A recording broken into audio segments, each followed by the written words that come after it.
Salut, bonjour à tous. Allez, je vais analyser un petit peu l'affaire Benalla. Des propos qui s'apparentent à des fanfaronnades, juge Philippe Bas. Vous savez, je suis en train de me poser des questions. À quoi ils servent tous ces sénateurs? Ça fait des semaines et des mois que ça dure, et ils en sont toujours à vouloir extirper la vérité de quelqu'un qui ment comme il respire, et qui apparemment en est fier, et qui apparemment tient Emmanuel Macron par la barbichette. Et ils sont... Non, mais ces sénateurs, ils servent strictement à rien. Parce que ce qui en ressort, bah, écoutez, la justice est en train de faire son travail, c'est ce qu'il dit, hein, donc Alexandre, la justice, l'enquête est en cours, je ne peux pas vous en dire plus, hein, je ne peux pas vous répondre sur ce point, etc. Moi j'ai regardé ça jeudi, ça, franchement, je vais finir même par avoir de l'admiration pour... parce que je le trouve quand même, il a pas de scrupules, mais il est extrêmement intelligent. Et puis il s'est dit, vous savez, ça c'est un gars, des gars comme ça, j'en ai connu. C'est des gens, je vous dis, qui sont, c'est vrai, les gens qui n'ont pas de scrupules, pas de morale, hein, ils sont généralement très intelligents, hein, les grands, les bandits, les gangsters. Et c'est vrai, ils sont très intelligents, il faut le dire. On ne peut pas lui enlever ça, Benalla. C'est un mec intelligent. Et il n'a pas de scrupules, et il a réussi à se faire un carnet d'adresses pour s'approcher du couple présidentiel qui sont tous les deux Macron. Moi, je dirais que Emmanuel Macron, c'est un mec extrêmement naïf. Et je crois même que c'est son signe astrologique qui veut ça. Ils font confiance très très rapidement. Non, c'est pas des blagues, hein. Si je dis ça, c'est parce que j'en ai quelques-uns autour de moi de ce signe, et ils sont très, ils sont très très superficiels. Du coup, ils vont pas essayer de savoir, de connaître la personnalité d'une personne. Ils vont pas aller fouiller le passé, etc. Non, ils font confiance trop vite. Et c'est ça le problème d'Emmanuel Macron. Et je crois que Emmanuel Macron, il a fait vraiment confiance à ce type sans le connaître. Parce que lui, avec sa... lui, bah, vous savez, hein, il y en a qui savent se faire aimer, hein, dans certains milieux. Hein, ils tapent sur l'épaule, et puis ils sont gentils, et puis etc. Et puis je fais 30 services, et puis on continue l'amitié. Et puis ils ont une manière de faire pour créer des relations, pour mettre les gens en confiance. C'est des petits manipulateurs très, très doués. Et on appelle ça aussi des opportunistes, hein, qui, à partir de rien, arrivent à se frayer un chemin dans le grand milieu des people et des hommes politiques, etc., en allant à des soirées, etc., en se faisant inviter, en trouvant le moyen de rentrer dans ce cercle. Et après, ils se font un carnet d'adresses, et c'est comme ça que ça marche. Et pour ce faire, ben, c'est des gens qui n'ont pas envie de bosser comme tout le monde, et qui se sentent au-dessus des lois, et qui ont envie de faire... Ils ont envie de bosser, mais ils ont envie de faire un travail qui les excite, etc., qui leur apporte de l'adrénaline, et qui ne peuvent pas vivre d'un petit boulot comme tout le monde, non, ou d'un boulot moyen, enfin, quand je dis petit, un boulot normal. Non, il leur faut de l'excitation, de l'adrénaline dans la vie, de même frôler le danger, et les grands de ce monde, et comment, etc., et voilà. Alors, bah oui, mais moi, je me mets, franchement, je vous assure, je dis, ce mec, je trouve extrêmement intelligent, et il est beaucoup plus intelligent que Macron et sa bande, ça c'est clair et net, parce qu'il les a, et là, j'aurais presque envie de dire, je vois mal Macron, en personne, envoyer un texto, parce que soi-disant qu'il aurait reçu un texto de Macron, je lis ça là, c'est un truc de dingue, attendez, qu'est-ce que ça dit là ? Truc de dingue, le patron Emmanuel Macron, hier, il m'envoie un message. Il me dit, tu vas les bouffer. T'as plus fort qu'eux, c'est pour ça que je t'avais auprès de moi.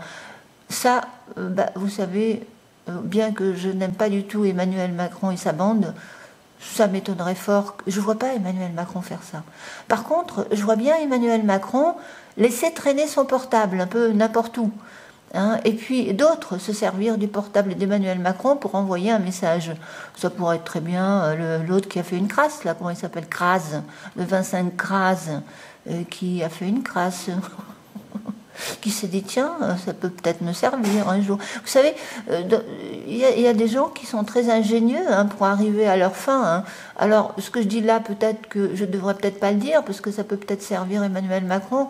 J'en sais rien, mais bon, je doute fort qu'il y en ait qui viennent zioter ma petite vidéo, quoi qu'on n'en sait rien. Mais je vois mal, parce que moi je vois, non, et je vous dis, c'est dû à la personnalité d'Emmanuel Macron qui fait confiance, une confiance totale aux gens qui l'entourent et qu'il ne devrait peut-être pas. Et comme c'est un garçon superficiel, il ne cherche pas donc à connaître plus que ça la personne. Mais vous savez, ça se fait très couramment, ces histoires-là, de choper le téléphone de quelqu'un, de faire croire, ça se voit dans les films, ils en ont fait des films et tout, Et ouais, dans les séries, j'ai vu ça une fois dans je ne sais plus laquelle, enfin bref. Non, c'était juste pour vous dire que le truc de choper le téléphone de quelqu'un et d'envoyer un texto, et l'autre qui reçoit le texto, eh ben, il croit que c'est ça. Et je vous assure, quelquefois, il faut, quand on n'est pas sûr d'un texto, ce qu'il faut faire, vous appelez la personne, il faut appeler la personne et lui demander des explications sur le texto, pas rester sur un texto, parce que vous savez, il y a des textos qui ont détruit des couples. J'ai entendu ça par ailleurs. Des textos, ça commence avec un texto, ça détruit des couples. Parce que l'autre qui reçoit le texto, il croit réellement que le texto a été envoyé par son partenaire ou sa partenaire. Et puis, il y a des choses vraiment. Ça, c'est possible aujourd'hui avec les téléphones portables. C'est ahurissant. C'est comme ça. Mais il y a vraiment comme ça des histoires qui paraissent très, comment dire, mais aujourd'hui, il faut bien comprendre qu'on est dans une société très très complexe et le fait d'être tous connectés, comme on dit là, interconnectés, eh ben, ça complexifie encore les choses. Et je vous assure que là, ils vont avoir beaucoup de mal à extirper, à trouver le vrai du faux, parce que je vous dis, si c'est quelqu'un d'autre qui a envoyé ce texto à Benalla pour faire croire que c'est Macron qui l'a envoyé, il y a peut-être autour de Macron de sacrés petits manipulateurs qui veulent, je ne sais pas, pour une raison X ou Y, avoir quelque chose contre lui en cas où, quoi. Ça s'appelle préserver ses arrières. Bon, allez, je vais m'arrêter là. De toute façon, moi, les sénateurs, pour moi, ils servent strictement à rien, ces gens-là. Ça fait des semaines qu'ils posent les mêmes questions. Et Benalla, toujours, avec son petit air. Et Benalla, qu'est-ce que j'ai fait là? Tiens, qu'est-ce que c'est que ce truc-là? Oh, ça, c'est bizarre, ça. Il me demande mon mot de passe tous les jours en ce moment. Alors, on se demande pourquoi. Alors, où est-ce que j'en étais, moi? Qu'est-ce que je voulais, moi? Ah oui, et donc, et à chaque fois, non... Je voulais venir sur cette image pour en finir.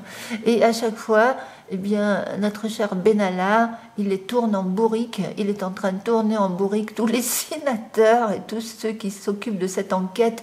Et j'ai presque envie de dire, il a bien raison, parce que toute cette équipe de branquignoles, il faut qu'il dégage de toute façon. Voilà. Vous allez être étonnés, mais pour l'instant, je serais presque d'accord avec Benalla.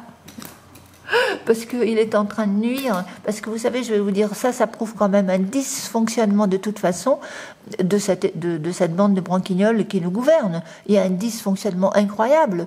Donc je vois pas pourquoi. Lui, on lui a donné une panoplie de gendarmes, de flics, on lui a donné tous les pouvoirs, on lui a fait confiance, il serait bien con de pas s'en servir.